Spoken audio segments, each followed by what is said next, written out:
Irmãos, vamos abrir as nossas Bíblias na carta de Paulo aos Romanos, capítulo 15. Vamos ler dos versos 1 a 13.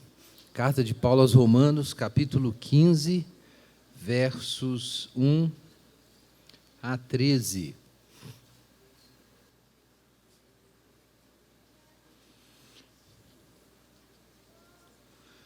Vamos ouvir a palavra do Senhor. Nós que somos fortes, temos o dever de suportar as fraquezas dos fracos, em vez de agradar a nós mesmos. Portanto, cada um de nós deve agradar o próximo, visando o que é bom para a edificação dele. Porque também Cristo não agradou a si mesmo, mas, como está escrito, as ofensas dos que te ofendiam caíram sobre mim. Porque tudo o que foi escrito no passado foi escrito para nossa instrução, para que tenhamos esperança por meio da perseverança e do ânimo que provém das Escrituras. Que o Deus da perseverança e do ânimo vos dê o mesmo modo de pensar entre vós, segundo Cristo Jesus, para que unânimes e a uma só voz glorifiqueis o Deus e Pai de nosso Senhor Jesus Cristo. Portanto, acolhei-vos uns aos outros, como também Cristo nos acolheu para a glória de Deus. Afirmo, pois, que Cristo se tornou servo da circuncisão, por causa da fidelidade de Deus, para confirmar as promessas feitas aos patriarcas, e para que os gentios glorifiquem a Deus pela sua misericórdia, como está escrito. Portanto, eu te louvarei entre os gentios e cantarei hinos ao teu nome. E diz ainda: alegrai-vos, gentios, juntamente com o seu povo. E ainda: louvai ao Senhor todos os gentios, e louvem-no todos os povos. E outra vez, Isaías também diz: surgirá a raiz de Jessé, aquele que se levantará para reger os gentios. Nele os gentios colocarão a esperança. Que o Deus da esperança vos encha de toda alegria e paz na vossa fé, para que transbordeis na esperança pelo poder do Espírito Santo. Amém. Pai Santo, em nome de Jesus, nós pedimos o socorro do Senhor nessa manhã. Abre o nosso entendimento e o nosso coração, ó Deus, para receber a Tua palavra. Amém.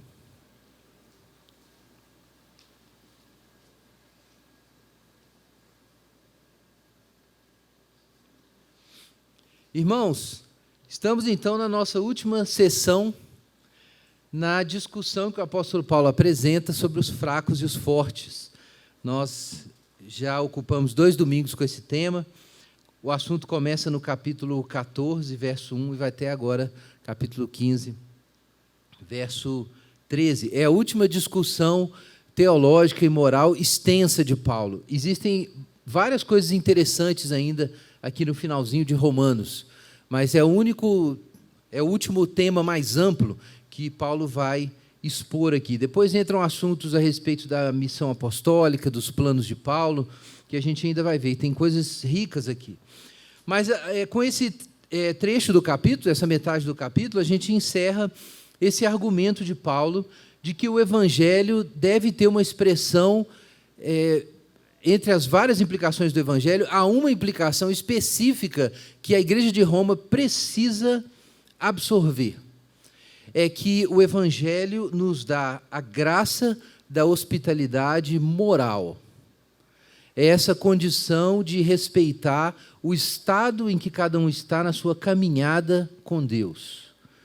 Nós precisamos construir uma comunidade segura, em que, dentro dos limites da fé, da confissão da fé, e isso é bastante óbvio em Romanos, você não pode ser um judaizante tentando corromper o evangelho paulino. Mas, dentro do escopo da confissão da fé, existe muita divergência relacionada com o estado em que cada um se encontra. Então, alguns estão no começo da caminhada cristã, outros estão no meio do caminho. Alguns são jovens, outros velhos e conhecem bem as coisas. Alguns têm um background pagão e a sua consciência é frágil num sentido, e outros têm um background judaico e a sua consciência é fraca no outro sentido. E existem os fracos e os fortes. Os fracos não dão conta de fazer certas coisas, como comer certos alimentos ou deixar de celebrar certos dias, tratar certos dias como dias sagrados. E os fortes são os irmãos que já superaram isso. Paulo não está nem defendendo aqui, como a gente destacou, alguma espécie de relativismo teológico. Não, já que nós não conseguimos chegar a acordo de jeito nenhum sobre esse ponto teológico, vamos deixar rolar todas as opções. É verdade que, às vezes, até mesmo isso acontece em temas, por exemplo, como a forma do batismo ou a interpretação de Apocalipse, e há outras questões importantes, estrutura de governo da igreja, processos disciplinares, há outras questões em que há divergências, em que muitas vezes não há como distinguir qual é a posição superior. Às vezes é difícil fazer isso. Mas, no caso aqui, a divergência tem um elemento moral aqui, porque a diferença é que, para alguns, certas coisas parecem erradas, e outros entenderam que elas não são erradas. Então, Paulo não é relativista nesse aspecto. Ele diz que realmente existem os fortes e os fracos. Os fortes são os que já compreenderam essas coisas, e os fracos são aqueles cujas consciências ainda não amadureceram para acompanhar a reflexão. Então, eles não dão conta de fazer certas coisas. E é o que Paulo diz num caso desse, que você tem que ter um espaço de crescimento na comunidade e de soberania da alma, né, a gente pode dizer, para usar uma linguagem meio caipiriana aí. Então, Paulo diz assim, por que você não pode interferir na caminhada do seu irmão e forçar o seu irmão a fazer uma coisa que a consciência dele não permite, mas a sua permite? Alguma coisa moralmente que não tem problema, de fato. Por que você não pode fazer isso? Porque, diz o apóstolo Paulo, ele é o servo alheio. Nós refletimos bastante sobre isso. O governo direto e imediato de Cristo na alma do outro significa que há um limite para a minha interferência. Não só de nós como irmãos, mas até mesmo a gente poderia fazer essa inferência, embora o texto não faça, a respeito de líderes. Até mesmo o líder cristão tem um limite, até que ponto ele pode interferir na alma, na caminhada da outra pessoa. Porque cada cristão, diz o apóstolo Paulo, é o servo alheio. Nós somos um, mas somos muitos. E porque o seu irmão é o servo alheio, você tem que... A sua contribuição tem que ser muito cuidadosa, respeitando esse espaço, por que não dizer, né, numa linguagem contemporânea, privado. Desde que nós entendamos que privado aqui não é privado no sentido das modernas sociedades liberais, em que o que é seu é seu e ninguém tasca, né? Ou, em outras palavras, você pode tocar fogo no seu terreno, porque o terreno é seu e é problema seu. O privado nesse sentido, né? Meu corpo, minhas regras, blá, blá, blá. Isso aí é o liberalismo político moderno, é uma visão atomizada do indivíduo, não é a visão judaico-cristã das coisas. O que funda a autonomia individual na visão judaico-cristã? É o fato de que Deus é o soberano, então eu não sou. Então eu tenho um espaço de autoridade limitado. E eu tenho que prestar contas, não é também que você é autônomo e pronto, você faz o que quiser. Porque o outro, você não pode interferir, porque ele é o servo alheio. Ele é o servo de Deus. Então, ele presta conta a Deus, eu presto contas a Deus, todas as pessoas têm que prestar conta a Deus. Então, não existe um... Eu preciso dizer isso? Não quero ser ofensivo, mas a gente é protestante. Não existe um papado, não tem um papa entre você e Jesus. E isso faz parte da fé protestante. Essa afirmação da fé individual. Então, existe uma soberania de Cristo na alma. Mas depois Paulo diz, e foi o assunto da semana passada, que não é só isso. Então, pronto, eu sou o servo de Jesus, então ninguém pode dar pitaco na minha vida. Não é isso. Então, o apóstolo Paulo diz, nos versos 13 em diante, que nós temos que agir pensando no outro. Aí ele puxa a barba dos fortes. E diz assim, ok, eu disse que o fraco não deve julgar o forte e o forte não deve desprezar o fraco. Agora, vocês que são fortes, vocês têm que pensar nos irmãos. Então, os versos 13 em diante. Você não pode agir de uma forma que induza seu irmão a cair. Então, você não pode usar a sua liberdade como justificativa para a libertinagem. Como se liberdade significasse que você faz o que quiser naquele espaço, você pode agir arbitrariamente, ignorando os efeitos que isso pode ter sobre os outros. Então, isso, de novo, é aquele problema que eu mencionei, do pensamento liberal moderno. Tem uma convergência com a visão bíblica? Tem uma convergência, porque na Bíblia existe a autonomia de cada esfera e a autonomia de cada indivíduo por causa do governo de Cristo sobre todos. Mas existe também o coletivo. Paulo já disse isso em Romanos 12, a gente leu. Existe um corpo. Cada membro tem sua função individualmente, mas o corpo é muitos. Então, a verdade bíblica sobre as coisas é que nós somos, a um só tempo, individuais e coletivos. O que eu sou é diferente do que o meu irmão é, mas a minha identidade é definida na reciprocidade. Eu não tenho eu não tenho self sem o outro. Eu preciso do outro para ter o meu. Mas isso não significa que o meu é absolutamente estanque. Eu não teria um ego se não existissem outras pessoas. É assim que as crianças aprendem a ter um eu. É que nós vamos entender que os outros não são extensões do seu corpo, da sua alma no mundo. Não é assim que a criança sai daquele narcisismo primário, da primeira fase? Não é assim que ela salta dessa situação? Quando ela descobre os limites, a alteridade, é assim. Então, é um e muitos. É a trindade, né?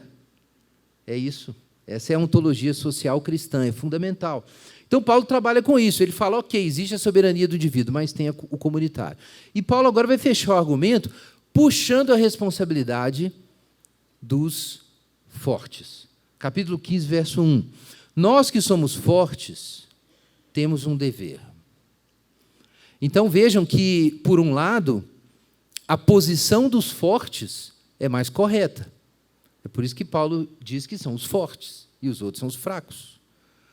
Mas Paulo também diz que o fato de você ter a visão mais ampla das coisas coloca sobre você uma responsabilidade adicional. O que é o poder na visão bíblica? O poder são as condições e a possibilidade de cuidar. É isso. Essa é a visão bíblica do poder. A gente já falou sobre isso em Romanos 13, quando discutimos os limites do poder do Estado, a natureza do poder do Estado. Qual é a função do Estado? A gente leu. É garantir a justiça pública. É, com a espada, julgar o mal e impedir a injustiça. Mas o poder está lá. O Estado é o quê? Ou a autoridade. O Estado já é uma forma mais moderna de dizer isso, mas os irmãos estão me entendendo. Está em Romanos 13, 4. Ele é servo de Deus. A autoridade é o servo de Deus e agente de punição contra quem pratica o mal. Então, é um servo de Deus. Diz o capítulo 3 que os governantes dizem por essa razão. Então, diz o começo do verso 4, que é um servo de Deus para o teu bem e, claro, a espada como agente do mal. Então, é o servo de Deus para o teu bem. Essa é a linguagem que Paulo usa. E dali a gente enunciou um ponto muito importante que tem implicações para a nossa visão de relações sociais e até para a nossa visão sobre a autoridade secular. É a de que a autoridade, na visão bíblica, é a autoridade do bem. As autoridades são os servos de Deus para o teu bem. Então, a fundação da autoridade, na nossa interpretação, não é o poder. Isso é muito importante. Você lá na faculdade, ou de repente mexe com a administração, você foi lá ler o seu Maquiavel, né, para você aprender como lidar com o poder. E aí muita gente considera ele, isso está correto, como um dos fundadores da ciência política moderna, porque ali você tem a ciência do poder puro. E ele não está querendo ser imoral, ele está só explicando como funcionaria o poder puro, sem problemas. Mas a gente precisa dizer diretamente que uma teoria do poder como poder puro, que acredite, não só faça isso analiticamente, que acredite que o que funda a autoridade é a força, então essa visão saiu do fundo do inferno, meu irmão. Eu preciso de ser bem direto. Isso é incompatível com a ideia de que o Criador Todo-Poderoso é bom. É incompatível. Não existe poder puro. Existe o poder agindo para o bem ou agindo satanicamente. É isso que existe. Não existe poder puro, neutro, simplesmente a força. Até mesmo leituras da história que argumentam que as autoridades sempre surgiram por mera imposição de poder são falsas. Porque é possível argumentar que outras contingências das relações sociais foram muito importantes para que essas autoridades fossem reconhecidas. Mas quando era simplesmente o poder, aí, claro, dizia Tomás de Aquino, ecoando Agostinho, são bandos de ladrões. Quando você tem autoridades que não estão lá promovendo a justiça, mas apenas explorando. São bandos de ladrões, obviamente, ninguém vai negar isso. Mas isso é o poder satânico, não é só o poder. É o poder satânico, esse é o projeto satânico. Então, na visão bíblica, o poder tem legitimidade, ele é o servo do bem. E quando o poder não é servo do bem? Tem um parênteses que a gente pode colocar aqui. Quando a autoridade não é o servo do bem, ela deve ser, em muitas situações, derrubada, ou ignorada, ou desobedecida. E você vai ver a igreja desobedecendo o Império Romano por isso. Ok, o Império Romano tem uma base divina? Tem alguma, sim. Mas quando ele começa a desobedecer, aqui em Romanos 13, o império é o quê? É o servo do bem. Paulo fala assim. Mas lá em Apocalipse, é a besta. É a besta que vai ser destruída pela vinda de Jesus. É a besta. Então, irmãos, é importante ter isso em mente quando nós entendemos aqui, eu sou forte, você é forte. Sabe o que significa isso? Que você tem que usar essa força para servir. Porque a autoridade tem uma justificativa nesse universo que Deus criou. Cuidar, é para isso que serve. A glória, a inteligência, a força, a autoridade, a competência, ela existe. É uma ilusão o que nós temos no igualitarismo contemporâneo, a ideia de que todo mundo vai ser igual. Não vai. Deus não fez o mundo assim. Não é assim na natureza, na cultura, na história, isso não vai acontecer. Deus não vai transformar o leão em cordeiro, e nem o cordeiro em leão. Mas existe uma promessa lá em Isaías, é que um dia o cordeiro vai poder se assentar do lado do leão sem medo. Por quê? Porque um dia o poder será usado para cuidar, que é a função dele original. É por isso que Deus pôs o homem para dominar a terra, mas no capítulo 2 de Gênesis, dominar a terra é o quê? Cuidar do jardim, lavrar e assim por diante. Essa é a função da autoridade masculina, que é uma instituição bíblica. Por que existe a autoridade masculina no casamento? Porque existe a força masculina. Mas a força pode virar só dominação. Isso é satânico. E aí os pós-estruturalistas e a turma aí legal, contemporânea, nem está legal mais, né? Já foi o tempo que isso era legal, isso já foi. Mas essa turma que até pouco tempo era legal, dizia isso, que toda a autoridade patriarcal é maligna e a gente tem que desfazer essa estrutura, isso é ruim. Não é possível desfazer isso, porque isso tem bases biológicas. Então, não tem jeito, em primeiro lugar, a não ser através de uma manipulação técnica da natureza humana, de engenharia social, começar a dar uns hormônios para mudar o comportamento masculino e tal. Só a educação não vai fazer isso. Mas, de fato, tem um outro lado da verdade aqui, é que essa capacidade de precedência masculina, essa capacidade de dominação masculina, teria que ser usada para quê? Para cuidar. É para isso. Essa é a função. Então, existe uma vulnerabilidade feminina, que é uma questão, como eu disse, biológica, ligada ao processo reprodutivo. Isso é óbvio, né? E a gente criou, como eu disse, recursos tecnológicos para suprimir isso. Mas se a gente não tivesse esses recursos, que são recursos tecnológicos, como a pílula, a forma como a sociedade funciona hoje, e para fazer uma redistribuição do trabalho, e assim por diante, se você não tiver, inclusive, remédios para suprimir os efeitos dessa diferença biológica nas relações sociais, a gente usa remédios para isso. Então, isso teria um efeito imediato, é que a vulnerabilidade biológica da mulher seria muito mais exposta. E essa é o quê? Isso é o efeito do pecado. A vulnerabilidade se torna uma ocasião para a predação. Esse é o problema nosso. E aí os pós-modernos querem resolver isso como? Dizendo que não existe essa vulnerabilidade. Não existe a construção social. Não é, ela existe. Essa vulnerabilidade existe. Agora, por que ela existe? Não é simplesmente fraqueza. A gente sabe que, na verdade, essa vulnerabilidade está associada com a grande carga na economia reprodutiva da espécie humana que é posta sobre o sexo feminino. Então, é uma vulnerabilidade que tem a ver com o trabalho feminino. Então, não tem nada a ver com inferioridade. Então, o que acontece é que os homens deveriam cuidar, mas aí está o problema do patriarcalismo moderno. É que a oportunidade de serviço e imitação divina se tornou uma oportunidade de predação, porque o forte decidiu dominar. E aí diz o apóstolo Paulo que os fortes têm que fazer o quê? Suportar as fraquezas dos fracos. Bom, fazendo uma analogia aqui, né, irmãos? É claro que não existe uma diferença de categorias de pensamento nesse sentido entre homem e mulher. Então, eu não estou falando aqui desse exemplo, eu estou dando um exemplo, mas o ponto nosso aqui é a divergência moral. Eu coloquei lá no início da nossa discussão. É a possibilidade de você, em contextos de divergência moral, você entender que estar correto não é uma justificativa para sair passando por cima dos outros.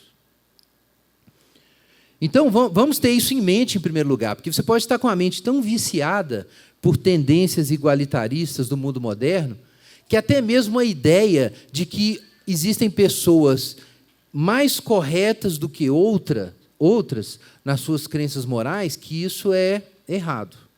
Muita gente pensa assim, que não pode existir nenhuma desigualdade, então não deve ter ninguém correto, todo mundo está errado ou todo mundo está certo no que acredita. É claro que se você tem essa mentalidade, você não vai conseguir entender a Bíblia. Na visão bíblica não existe nenhum grilo com isso. Existe o certo e o errado. Existem pessoas corretas e erradas, pessoas mais corretas e menos corretas, pessoas erradas e pessoas mais erradas. Existe o bem absoluto e existe uma escala para a gente chegar ao bem absoluto. Existe diferença. E essa diferença existe no nível moral e em outros níveis na nossa experiência. Então, o problema não é admitir isso, admitir que existem desigualdades. A questão é que, numa visão bíblica do bem, desigualdades são oportunidades de serviço, oportunidades de crescimento. E aí sim, a igualdade é uma meta a ser buscada. Não é um pressuposto que te faz negar a realidade, é uma meta a ser buscada. Então, é claro que Cristo é superior à igreja, mas se você ler em Efésios, você vai descobrir lá que Cristo deu dons à igreja para quê? Para fazer ela atingir a estatura do varão perfeito, não é assim? A medida da plenitude de Cristo. Então, as diferenças, as fraquezas e forças são oportunidades para você servir e levantar o outro. Então, ao invés de falar de igualitarismo de forma simplória, talvez a gente possa falar de equidade, Aí está correto. Mas a equidade também é uma coisa complexa demais para você resolver só com política pública. Tem uma dimensão moral, de motivação, de aprender a relacionar com os outros. Por isso também você não vai conseguir criar a equidade na marra, na base de lei. Você precisa de mais do que isso. Quem lê, entenda o que eu estou falando. Mas, então, Paulo diz aqui que os fortes têm um dever. Vejam, gente, a força, a riqueza, a inteligência, a oportunidade impõe deveres. Quando existe um grande poder, existe uma grande responsabilidade. Não é, irmãos? Então, a força impõe deveres. A força impõe deveres. Qual é o dever? Suportar as fraquezas dos fracos, olha aí, capítulo 15, verso 1, e não agradar a nós mesmos. Não agradar a si mesmo, pronto. Isso dói, isso é difícil, não agradar a si mesmo. Isso é interessante, conversando com algumas consultoras de assuntos contemporâneos, eu fiquei sabendo dessa expressão, o pleaser, the pleaser. Vocês já ouviram essa expressão por aí? É a pessoa que acha que aprendeu de algum modo que ela tem sempre que ficar agradando os outros, fazendo os outros gostarem de tudo que ela faz. E aí ela vai ser falsa em muitos momentos, porque ela tem que agradar todo mundo, ela não fala a verdade, ela vira capacho de todo mundo. porque ela tem que agradar todo mundo, né? É o pleaser.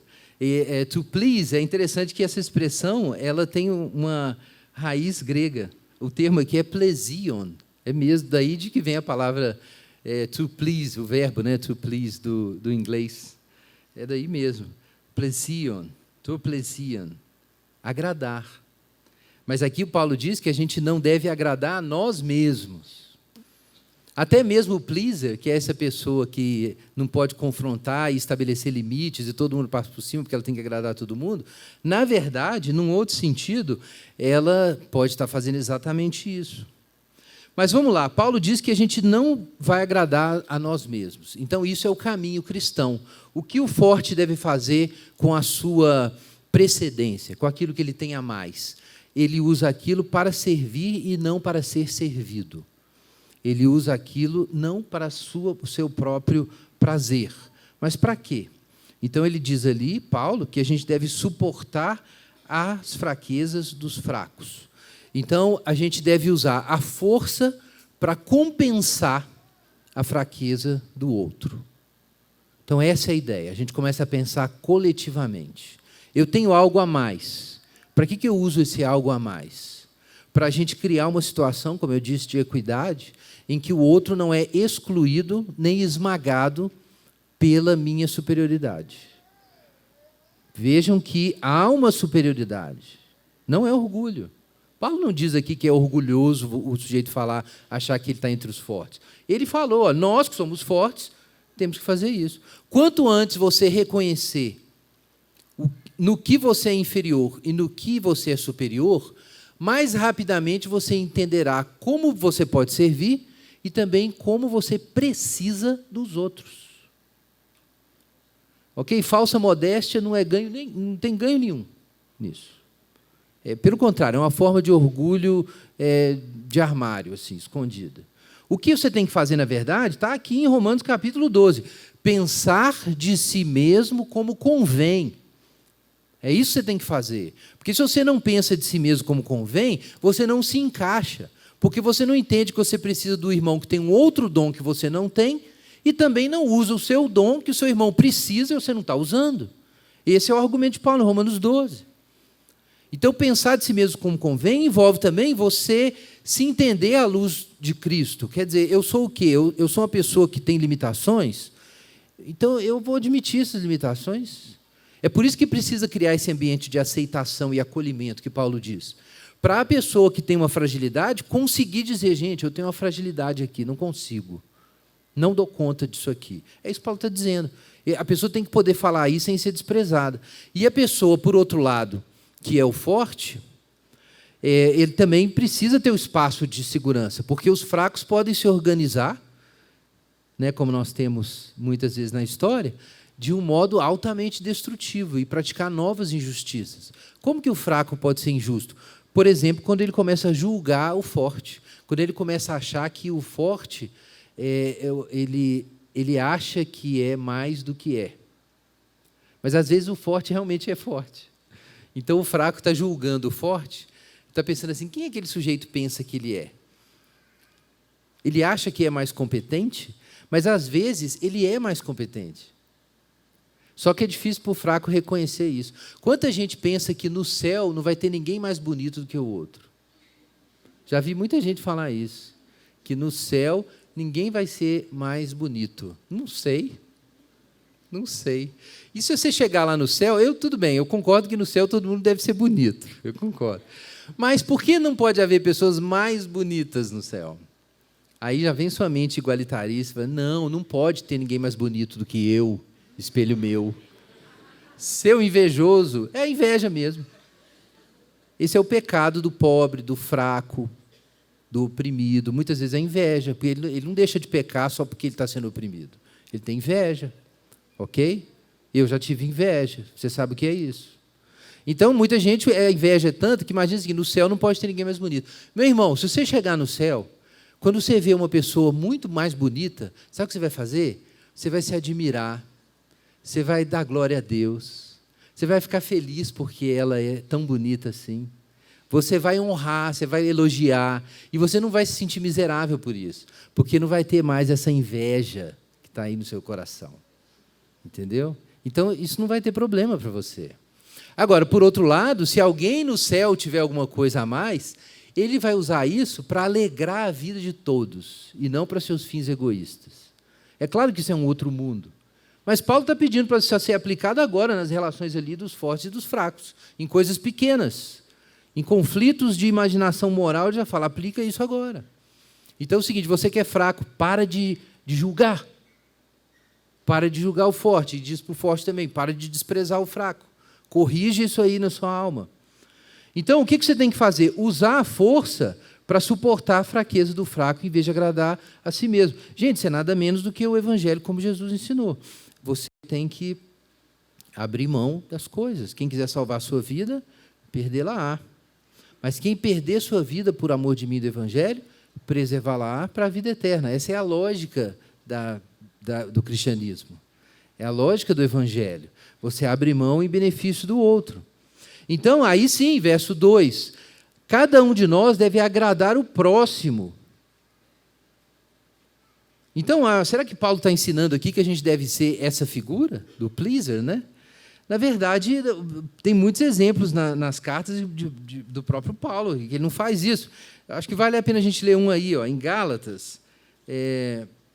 Em Gálatas capítulo 1, olha só, quando Paulo fala sobre o anúncio do Evangelho lá na cidade, Gálatas capítulo 1, verso 10.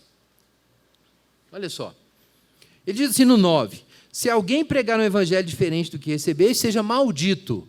Então, só para entender que Paulo não pensa que qualquer divergência teológica e moral vale, não é isso não. Mas olha o que ele diz no 11. Perdão, no 10. Pois será que eu procuro agora o favor dos homens? Ou o favor de Deus? Será que procuro agradar a homens? Se estivesse ainda agradando a homens, não seria servo de Cristo. Então, veja só. Buscar agradar o outro e deixar de agradar a si mesmo não é virar um capacho. Não é se tornar, como a gente disse, o pleaser. Não é isso. Não é ser essa pessoa que não tem limites, não tem personalidade, que não consegue dizer não, né, que precisa fazer todo mundo gostar dela, mesmo que ela seja uma hipócrita, mas todo mundo tem que gostar dela. Não. Então Paulo diz, olha, não fiz isso. 1 Tessalonicenses, ele fala a mesma coisa, que quando ele foi lá pregar para os Tessalonicenses, ele mandou a real, não ficou puxando o saco. Ele nunca fez isso. E quando você lê as cartas, você vê que Paulo não faz isso. Em Gálatas mesmo ele diz, olha, quando eu precisei chamar a atenção do Pedro, o Pedro, Cefas, a pedra, ele foi lá e puxou o tapete do Pedro, porque precisou fazer isso, Pedro estava sendo hipócrita, e ele ainda falou na frente de todo mundo. Então, Paulo não era essa figura. Mas do que Paulo está falando? Está aí, gente, a resposta no próprio versículo. Olha a parte B do verso 2. Cada um de nós deve agradar ao próximo, visando o que é bom para a edificação dele. Então, aqui nós estamos falando do quê? De agradar no sentido moral. Né? É uma busca do benefício do outro inteligente. Em qual sentido você agrada o outro? É que você busca criar as condições mais confortáveis possíveis. Para quê? Para que o outro cresça em Deus. É para isso. Paulo não está falando que eu vou deixar de me agradar e puxar o saco de todo mundo. Não é isso. O que Paulo está dizendo é, eu vou deixar de me agradar, porque eu tenho que colocar em primeiro lugar a edificação do meu irmão. E o que é a edificação do meu irmão? Paulo disse no capítulo anterior. É você trabalhar para que a fé dele seja preservada. O que duvida é condenado se comer, pois o que faz não provém de fé, e tudo que não provém de fé é pecado. Então, Paulo diz, se você age de uma forma que, por alguma razão, você tira o seu irmão da fé, você afasta o seu irmão da comunhão com Deus, você leva o seu irmão a um estado em que ele entra numa crise de consciência, em que ele tem dúvidas sobre a fé, ou dúvidas morais, ou que ele tropeça, qualquer coisa que faça o seu irmão esquecer de Deus, faz mal para ele.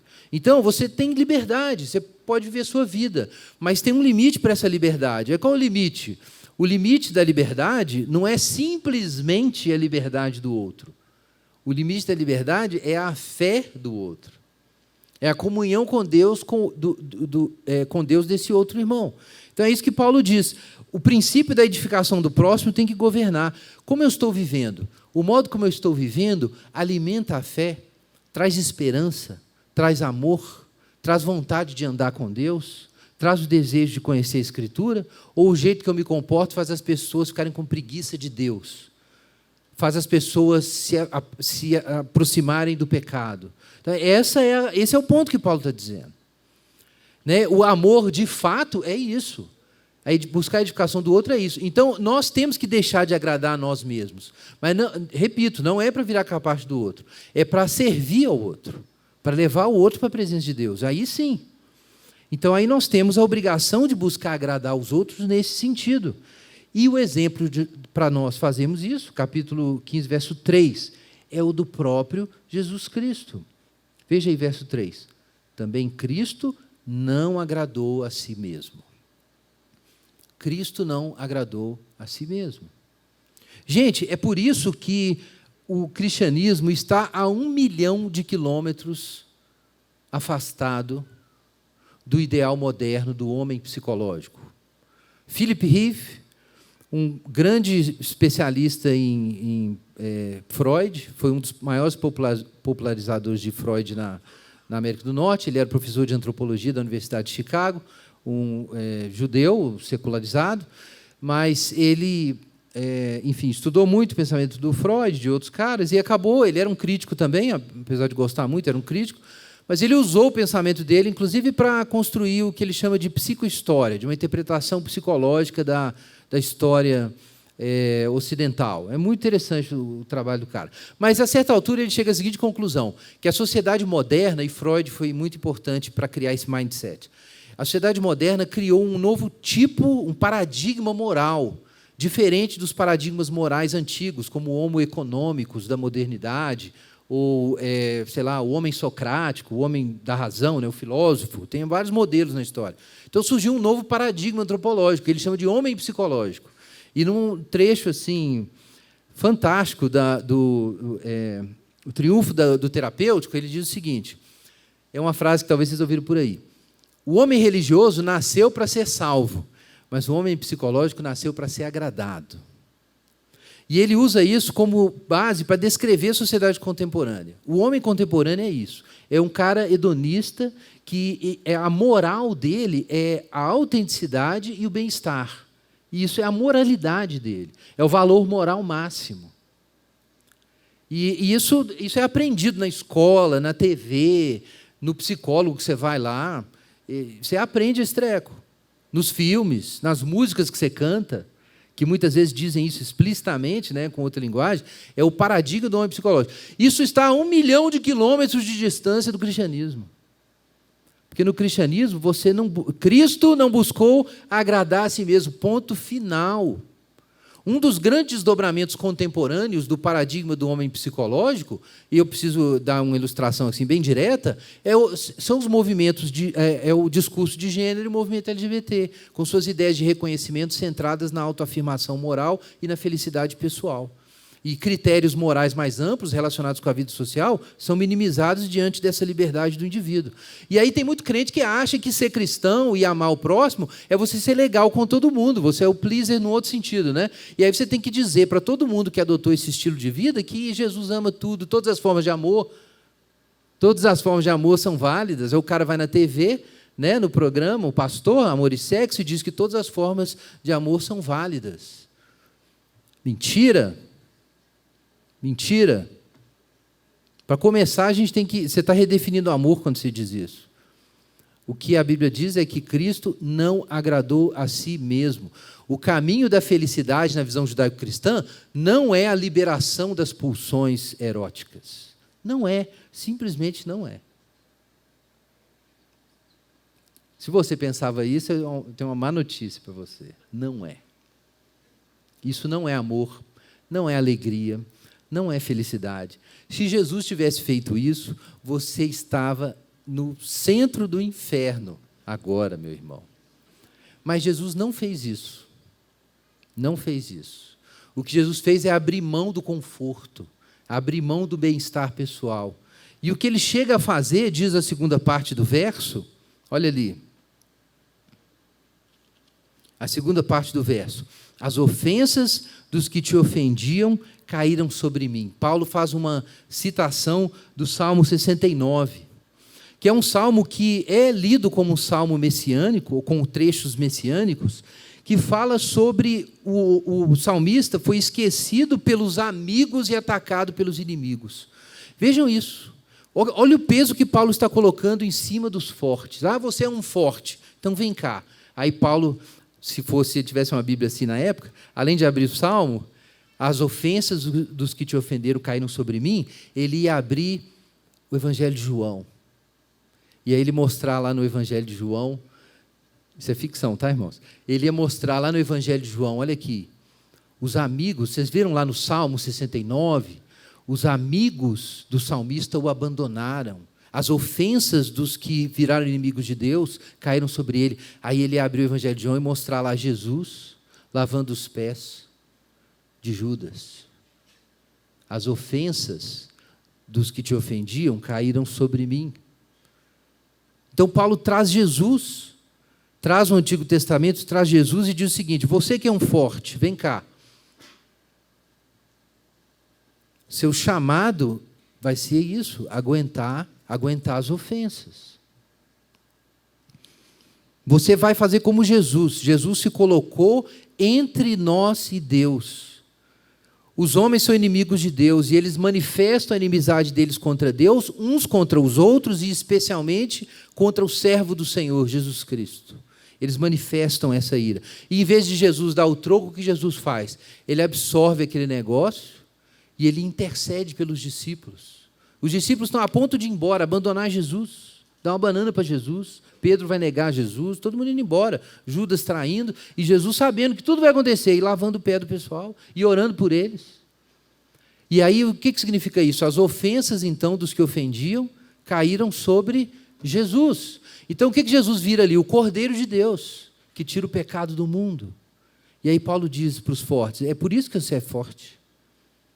Você é forte não é para ficar contando vantagem, não. É para levar na cachola mesmo. É para isso. Esse é o seu chamado, é a sua vocação. É você entender que o outro te ofende porque ele está separado de Deus. E o que você vai fazer? Você não vai mandar o cara para o inferno, não. Você absorve a ofensa para que ele seja salvo. Então, isso é imitação de Jesus. Paulo está dizendo, traga isso para dentro da comunidade. O que importa, em primeiro lugar, não é que a justiça seja feita a você. É claro que a gente deseja isso, isso é recomendado e prometido nas Escrituras, ninguém está negando. Mas você tem uma outra vocação, que é recebida quando você conhece a justiça de Deus, que é a imitação de Jesus. As ofensas dos que te ofendiam caíram sobre mim. Então, você entender que quando as pessoas pecam contra você, elas pecam contra você porque estão pecando contra Deus. E como Jesus assumiu o ônus desses pecados para a sua salvação e dos outros, então você vai fazer de forma secundária, porque você não está literalmente tirando pecados, porque Jesus que tira, mas de forma secundária você imita isso, então você absorve os efeitos desse sofrimento. Então você aguenta sofrer. Quem é um cristão forte, realmente? Não é apenas o que tem a compreensão mais ampla, é o que aguenta sofrer a comunhão com cristãos falhos e pecadores. Por amor a Deus, ele aguenta isso. Então ele entra domingo e fala assim, pronto, já estou de novo no meio dessa comunidade de pessoas fracas da cabeça, cheia de escrúpulos religiosos, de consciência e idiotas que eles mesmos inventaram, que não tem nada a ver com Deus, cheia de gente hipócrita, cheia de gente que não entende nada, não sabe nem ler e não sei o quê, e você pode ter 1000 xingamentos. E aí você pensa em Jesus e fala assim, não, as ofensas dos que te ofendiam caíram sobre mim. E isso está lá porque, versículo 4, olha aí na sua Bíblia, tudo que foi escrito no passado foi escrito para a nossa instrução. Então eu não estou lendo a Bíblia só porque é bonito lá a história, é porque eu tenho que aprender isso aqui. Então aí você vai tomar isso para você e aí você vai aguentar. Então, o forte é forte mesmo, então isso tem que virar um princípio espiritual, existencial, e se traduzir, eventualmente, isso tem que ser construído, em uma resiliência. Tem que se transformar nisso. Como Jesus passou por aquele negócio, aguentou aquele tranco. Como é que ele aguentou aquele tranco? É para a gente fazer isso. Então, veja, irmãos, é difícil ser cristão. É mais fácil você falar assim, né? As pessoas às vezes fazem isso. Eu não vou ficar meio naquela igreja cheia de hipócrita. E aí vai para o mundo para fazer o quê? Agora, né? Porque é muito justo. Eu sou justo demais para ficar no meio daquele povo picareta. Aí vai fazer o quê lá no mundo? Pecar. Grande coisa. Grande coisa você desigrejado, grande coisa. Eu sou tão puro, santo e honesto que eu vou lá viver com Satanás. Pelo menos eu sou honesto. Grande coisa. Veja, irmãos, o chamado nosso é outro. É a imitação de Jesus. Tem um despertador tocando aí, gente. É o meu mesmo.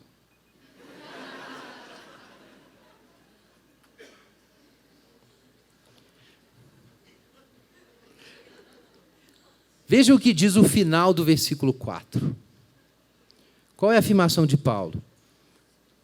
Para que tenhamos esperança por meio da perseverança e ânimo que provém das Escrituras. Irmãos, vejam, eu estou completamente consciente, e eu não quero simplificar demais a coisa para vocês. Isso é difícil. Paulo sabia que isso é difícil. Então, ele acaba de dizer isso, imediatamente o que ele diz? Perseverança e ânimo. É complicado.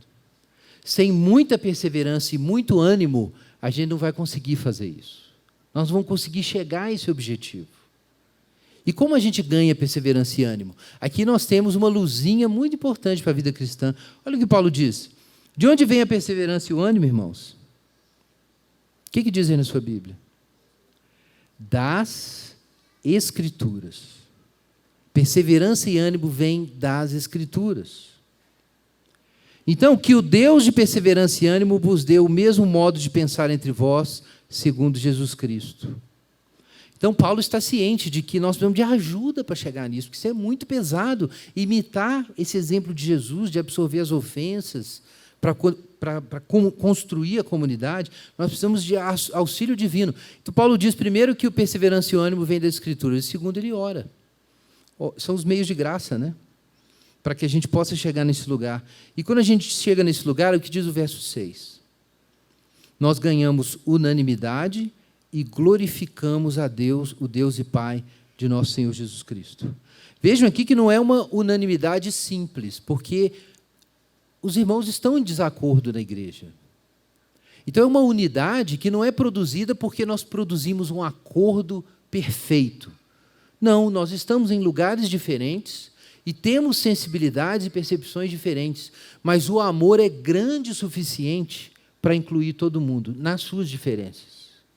Então, é por isso que é necessária a perseverança, o ânimo, olhar os exemplos do Antigo Testamento, olhar o exemplo de Jesus, para nós conseguirmos não agradar a nós mesmos. E o que é que nós vamos ganhar, irmãos, se a gente fizer isso? Veja o que diz o final do verso 6. Se a gente fizer isso, nós vamos unanimemente glorificar a Deus por meio de Jesus Cristo. Então, aqui nós chegamos no ponto crucial da carta de Paulo. Como a carta de Paulo aos Romanos começa? Romanos capítulo 1. Os homens, tendo conhecimento de Deus, não o glorificaram como Deus, nem lhe deram graças. O que eles fizeram ao contrário foi se confundir no seu pensamento, se auto-enganar, mudaram a glória de Deus em imagem de homem, quadrúpedes e répteis, ou seja, criaram ídolos porque eles não queriam adorar a Deus. E aí, o que acontece como resultado disso, diz o apóstolo Paulo? Eles foram entregues à concupiscência do seu coração para desonrar seus corpos entre si. Então, qual é a ordem?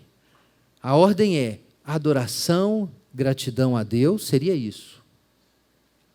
Consequentemente, amor e, em seguida, honra, respeito. Mas qual é a ordem da queda ali em Romanos? Idolatria e ingratidão, isso produz concupiscência. E aí você vai ficar tão desesperado para agradar a si mesmo, o que você vai fazer? Usar os outros. E aí as pessoas começam a desonrar seus corpos entre si e vêm todos os outros pecados.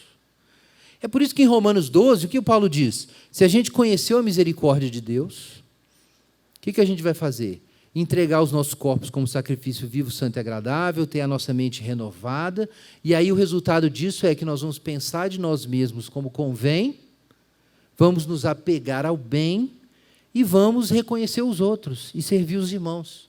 Isso é Romanos 12. Percebam, irmãos, que isso aqui, de certa forma, sintetiza toda a carta de Paulo. Olha aí, capítulo 15, verso 7. Portanto, acolhei-vos uns aos outros, como Deus vos acolheu em Cristo Jesus. Gente, isso resume o Evangelho. O que é que Deus fez em Jesus? Nos acolheu, através do sacrifício de Jesus. Nós repetimos isso quando nós acolhemos uns aos outros. Agora, Cristo acolheu uns aos outros para quê? Para levantar um grande louvor, uma adoração a Deus. Então, nós participamos da obra de Jesus, de reverter a idolatria, o pecado de não adorar, que está lá em Romanos 1, para reverter esse pecado, o que Deus faz?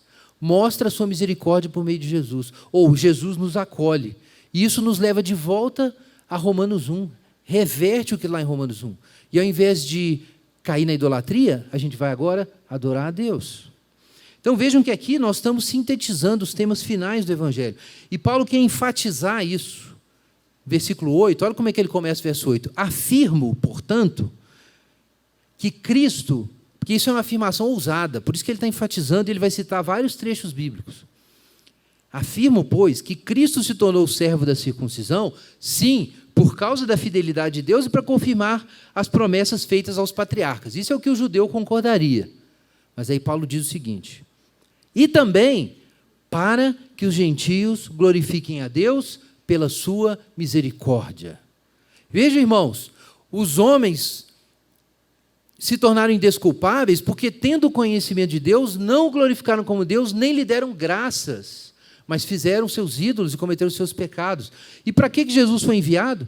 Para revelar a misericórdia de Deus e produzir de novo a adoração.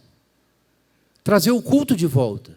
Então Paulo está interpretando de novo, porque para o judeu isso era complicado. O judeu entendia que o Messias é para mim, eu sou para o Messias e acabou. Meu amado é meu e eu sou dele, e os gentios que se explodam. E aí Paulo diz, não, o plano de Deus é mais amplo, não é para você. É para que a adoração a Deus seja produzida. Jesus veio para isso.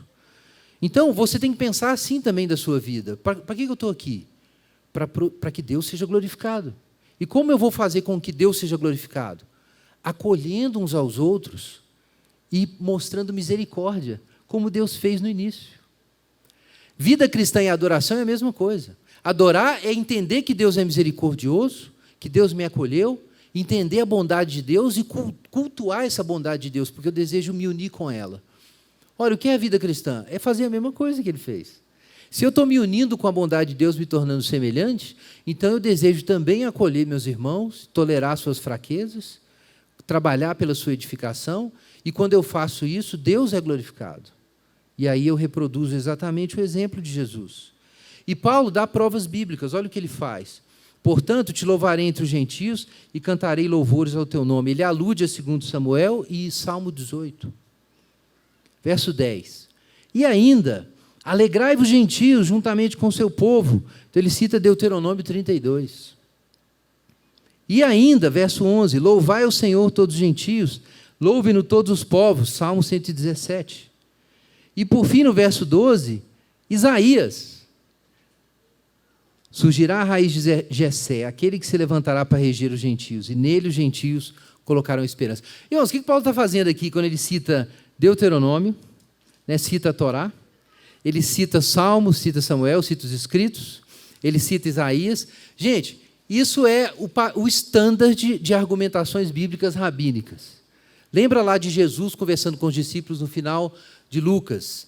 Ele vai mostrar que era necessário que se cumprisse o que estava escrito na lei, nos profetas e nos salmos. Eram os 3 grandes blocos do Antigo Testamento. Então, Paulo cita tudo. É como se ele dissesse o seguinte, olha, resumindo, a Bíblia inteira, que é o que a gente estava mostrando aqui em Romanos, a Bíblia inteira está dizendo uma coisa, que a misericórdia de Deus se revelou e nós fomos acolhidos em Cristo para que Deus seja glorificado.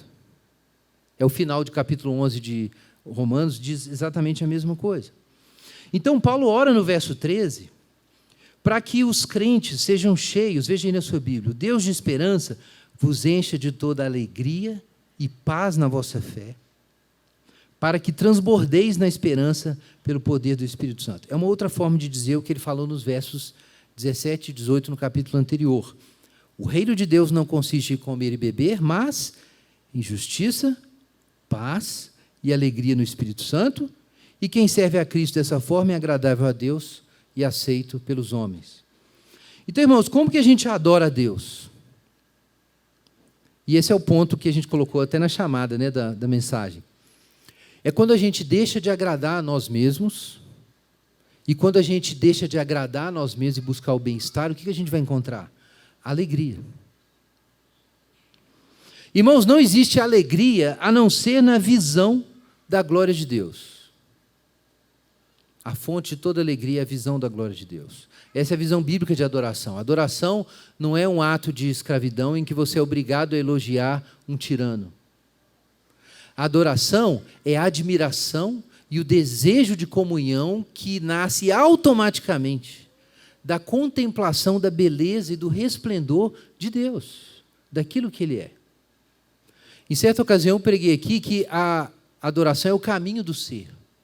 Se toda a vida, a glória, a justiça, a beleza, a existência, tudo veio de Deus, então buscar alegria, buscar vida, buscar beleza, buscar ser, é contemplar Deus e se aproximar dEle. É importante aquele momento na vida cristã em que você entende que a felicidade não é Deus, mas Deus é a felicidade. Então você não pode buscar o bem-estar, você tem que buscar o bem. Isso é Romanos 12. Mas para você chegar ao bem e ter comunhão com a bondade divina, você precisa abrir mão de agradar a si mesmo. E a alegria não é encontrada buscando agradar a si mesmo. A alegria é encontrada adorando a Deus. Então, o que você busca quando você peca é o bem-estar. É o seu prazer. Mas quem abre mão do seu bem-estar por amor de Cristo, ganhará a alegria, que é muito melhor. Vamos orar. Enquanto os irmãos distribuem os elementos, peça a Deus essa fé e essa esperança, que vale a pena abrir mão do seu bem-estar para imitar Jesus. Peça a Deus para te dar esperança de que você vai encontrar a alegria nele.